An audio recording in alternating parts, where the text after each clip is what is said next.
Tjha go batla ka dibesa mollo sekore ke khutletse se baeng hape ha ke ntse ke re megiti thaya se tlofe wa nela lefatshe ha ke buile shano ke bua nnete ke tswa thabeng ye mokitha ba tshoma jwa maphatswa ke tswa ka hatata motseng mera matshetsi bohle ba minu a famo se ke re teng ke mogana sehlwai mme ke re tshwaretse taba tse monate tsa go hona le minu o motjha wa ka mo ke sebeditseng teng le ntate Seraunte ho tswa mmapeng madumeng mpa o Sesotho se nne se ngwana kgwale se nna o ipolela motho o motle ha bolelwa ke batho ka bona ke re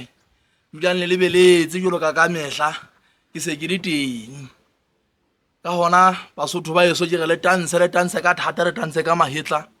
le tanse tse mashodu a se a ga dueng ka bothata ha se betswe Madumela petsana di kawe se ga se khutlele mehleng ya pele ho tantse madi ya mere mahata a batho le fatshe le taba mangwa pele ya reketsa se fa ikelo tjela fa dinama di ka se